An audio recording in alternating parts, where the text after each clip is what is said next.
like, I supposed to not like Youngboy because I was with a female that he fucked with. And Von calls me, like my homies can vouch for me. But he called me from Just Blow phone.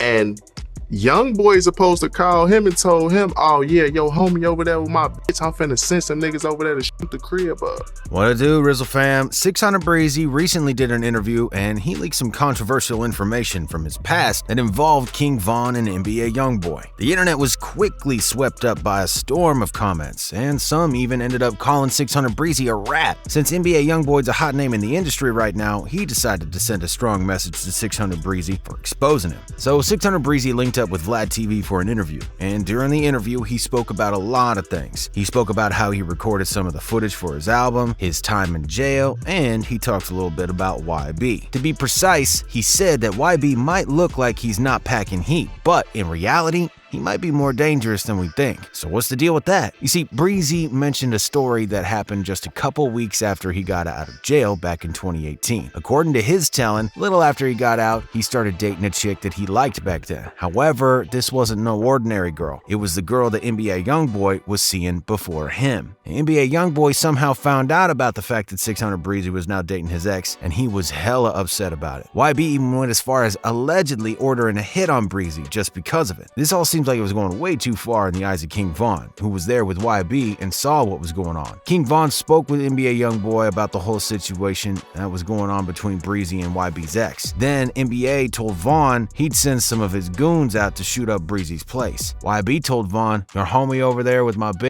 I'm about to send some dudes over there to shoot the crib up. Von realized that things were getting out of hand. He then decided to let Breezy know what was about to take place in order to save him the trouble that was coming his way. King Von called Breezy from Just Blow 600's phone to give him a heads up. Over the phone, King Von told Breezy that YB knew about him and his ex hooking up and that he might send some of his boys to his crib to take care of him. Breezy 600 didn't say anything more about what happened after he got that phone call from Von, but it sounds like the hit never happened and nobody got in trouble. He did add this bit to the end of his story. Youngboy been doing shit behind the scenes, like picking with people. To his fans, it's like, that's Youngboy, he don't do no wrong, but he's doing a little shit, so you can't say that Von is the aggressor. Haven't heard the entire story that Breezy exposed. A lot of people concluded that King Von pretty much saved Breezy's life by telling him YB's plan. The comments about Von saving Breezy quickly found their spot on the internet. Breezy saw what was going on, and just a day after his interview, he left a comment on one of his Instagram stories explaining that he wasn't saved by anyone. He also gave some more info about the story. Ain't nobody saved me from nothing, and ain't nobody send nobody to do shit to me. I'm just saying shorty be playing crazy, saying shit, doing shit behind the scenes. He ain't saying shit, it do shit, but LLKV, I worded that shit wrong. 100. So according to this last Instagram comment, the whole story that he told before isn't necessarily true. It's not clear, like at all, whether or not the story even took place, and with that comment Breezy made, it seems like it was more of a metaphor than a real thing. Maybe he was just trying to let everyone know that YB's pulling a lot of strings without people knowing about it. However, the message that he was trying to send was the same.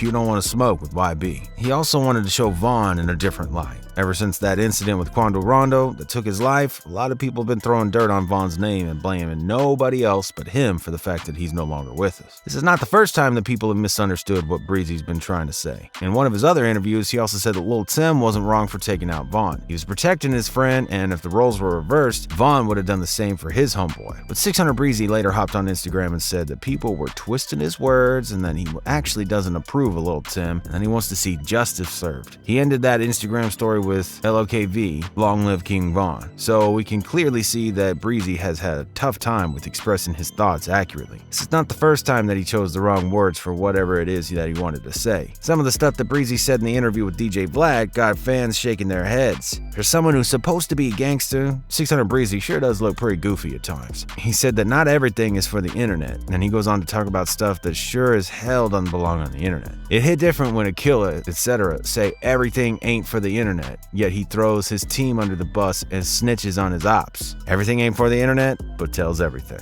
NBA Youngboy wasn't a quiet spectator in all this either. He gave his opinion on the whole story. Now, it's uncertain whether it was him directly or someone from his team who's taking care of his social media, but his Instagram account posted a comment saying, "That dead dude lied." According to YB, the whole story is cap. He never sent any goons to take anybody out, or he was never upset with the fact that Breezy was seeing his ex. We can't say for sure what he meant with this comment, but it's kind of obvious that YB would deny that this ever took place. Hell, if he admitted it, it would have been pretty sus to say the least. The question that a lot of folks posed after this Breezy story is, did Breezy actually snitch with this one? It's pretty difficult to say at this point. Some think it's snitching, others don't, and the opinions are pretty heavily split. Some of those who think it's snitching said, 600 Goofy finally showed y'all how goofy he is. Snitching at its finest. Shake my head. Breezy just dry snitched hard. But on the other hand, it's just all hearsay. There's not much you can safely say off a comment from a third person. This comment puts it together pretty nice. That's not snitching because that's what police call third-party testimony. You can get on the stand or make a statement saying somebody told you that somebody called them and said they were going to hurt you. The courts call it hearsay, and it would be inadmissible as evidence. The police don't accept statements saying what somebody else told you. Also, the only other person that could verify the statement is deceased, coupled with the fact that no crime occurred that not telling. It's telling when you witness a crime, not when you hear about something that somebody said. The crime didn't even happen. That's not telling. In the end, some people think that the story Breezy said just doesn't make sense because it's all pure cap. Clout chasing at its best and nothing more. He needs stuff like this to get the views and get paid. Simple as that. Breezy stay in some shit or clout chasing like bro go take of 3 children you don't claim? One thing's for sure, regardless of if the story is true or not, all this mess took place over a girl. Some people just don't seem to think clearly when it comes to women, and they'll put anyone in danger as a result. We've seen Trouble lose his life because of a girl that he hooked up with and didn't cut ties with her ex. YB or anyone else, things are pretty difficult to manage once emotions are involved, but no guy or girl's worth so much that you gotta take someone's life because of them. But what do y'all think about the whole story that 600 Breezy shared? Did YB actually order a hit on him, or was it all cap? Also, did Breezy low-key snitch with sharing his story or not? Let us know what you think all about it in the comments section below. If you like this video, check out this next one, and always remember to keep it RIZZLE.